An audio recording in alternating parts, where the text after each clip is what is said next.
Breakfast Elkathurthi సభలో గులాబీ boss KCR పూర్తిగా రాజకీయ అభద్రతా భావంలో ఉన్నారా? తెలంగాణ ముఖ్యమంత్రి రేవంత్ రెడ్డి చేసిన వ్యాఖ్యలు. జానారెడ్డి నిన్న కలిసిన సందర్భంగా మీడియా మిత్రులతో వారు చేసిన చిట్చాట్లో భాగంగా చాలా వ్యాఖ్యలు చేశారు. దాని గురించి మాట్లాడకన్నా ముందు ఒకసారి కేసీఆర్ తాలూకా బాడీ లాంగ్వేజ్, ఆయన మాట్లాడిన మాటలు చూసుకుంటే కనుక అంటే పూర్తి స్థాయిలో విమర్శకే ఆయన ప్రాధాన్యం ఇచ్చారు, కానీ ఎక్కడ ఆత్మవిమర్శ చేసుకోలేదు అనేది ఒక ఆయన మీద విమర్శ వినిపిస్తుంది. అంటే ఆత్మవిమర్శ అంటే ఏంటి? 10 ఏళ్ళు నేను ఇంత చేశాను తెలంగాణ ప్రజలకు, కానీ బహుశా ఎక్కడో మా పార్టీ తాలూకా వ్యవహార శైలిలో లేకపోతే పార్టీ 10 ఏళ్ళు ఉండడం వల్ల వచ్చిన సహజంగా ఉండే వ్యతిరేకతో ఏ కారణంతోనో ప్రజలు మమ్మల్ని తిరస్కరించి వేరే పార్టీకి అధికారం కట్టబెట్టారు, తిరిగి మళ్ళీ కోర్స్ కరెక్షన్ చేసుకుని మేము మెప్పు పొందుతాం అని చెప్పిన నాయకులు చాలామంది ఉన్నారు. గతంలో మోడీ కూడా క్షమాపణలు చెప్పారు రైతు చట్టాల విషయంలో. కానీ కేసీఆర్ ఆ పందా తీసుకోలేదు, తీసుకోరు. బహుశా ఇప్పటికే ఆయన ప్రజలదే తప్పు అని చెప్పే ప్రయత్నం చాలా స్పష్టంగా చేస్తున్నారు. ఎందుకంటే కాంగ్రెస్ పార్టీకి అధికారం ఇచ్చి వాళ్ళకి కత్తిచ్చి నన్ను యుద్ధం చేయమంటే ఎలాగా, మీరు తప్పు చేశారు, ఇంకో 3.5 ఏళ్ళు తప్పదు ఇంకా అనుభవించాలి అని. అంటే ఆ వ్యాఖ్యలు ఎక్కడ వచ్చాయంటే ప్రభుత్వాన్ని పడగొట్టడానికి ఏవో కార్యక్రమాలు చర్యలు జరుగుతున్నాయి అని మన కొత్త ప్రభాకర్ రెడ్డి కామెంట్ చేశారు కదా, మేమెందుకు ప్రభుత్వాన్ని పడగొడతాం, మరో 3 ఏళ్ళు మీరే ఉండాలి, ప్రజలకి అర్థం కావాలి అని. అంటే ప్రజలు అధికారం ఇచ్చారు కదా మరి కాంగ్రెస్ పార్టీకి, అలాగే ముఖ్యమంత్రి రేవంత్ రెడ్డిగా కూర్చోబెట్టిన రేవంత్ రెడ్డి మాట పొరపాటును కూడా ఆయన ఉచ్చరించలేదు.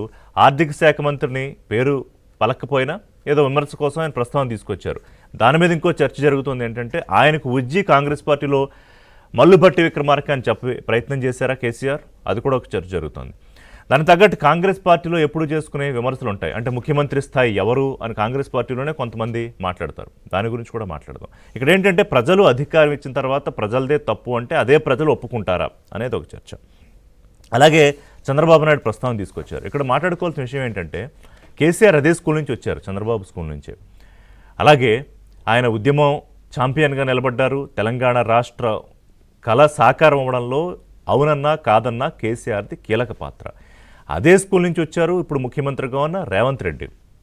తెలుగుదేశంలో అంచెలంచెలుగా పైకి ఎదిగారు. తర్వాత మారిన పరిణామాల నేపథ్యంలో తెలంగాణ రాష్ట్ర ఆవిర్భావం తర్వాత ఇక రాజకీయంగా తాను ఒక మార్గాన్ని ఎంచుకోవడము, కాంగ్రెస్ పార్టీలో వెళ్ళడము, పోటీ చేయడం. అక్కడ ఎట్టి పరిస్థితుల్లోనూ రేవంత్ రెడ్డిని అసెంబ్లీలో చూడకూడదు అనుకున్నారు అప్పటి ముఖ్యమంత్రి కేసీఆర్. సరే మొత్తం మీద ఆయన ఓడిపోయారు, కానీ తర్వాత ఎంపీగా గెలిచిన తర్వాత అధిష్టానానికి ఢిల్లీలో మరింత దగ్గర అయ్యారు.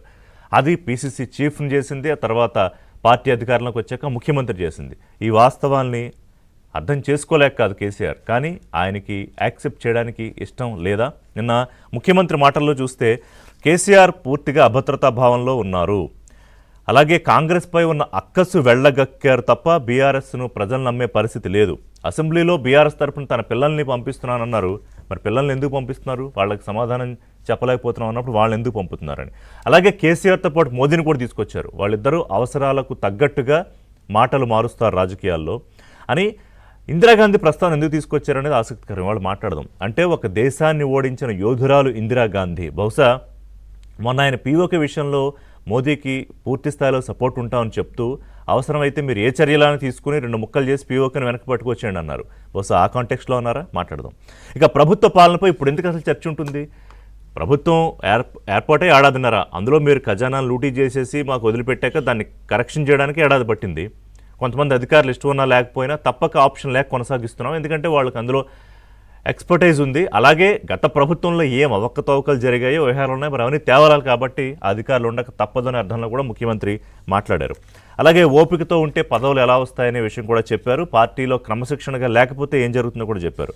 సో మరో 20 ఏళ్ళు నేనే రాజకీయాల్లో ఉంటాను, నేను ఉంటాను, గత ప్రభుత్వంలో తప్పులు చేసిన వారిని శిక్షించాలని డిమాండ్లు వస్తున్నా చట్ట ప్రకారమే చేసుకెళ్తానని నిన్న ఇండికేషన్స్ ఇచ్చారు. అంటే పార్టీలో ఉన్న వాళ్ళకి, బీఆర్ఎస్లోకి, అలాగే బీజేపీకి, ఇవన్నిటి మీద వాళ్ళు ఏబిఎన్ బ్రేక్ఫాస్ట్ షోలో డిస్కస్ చేద్దాం.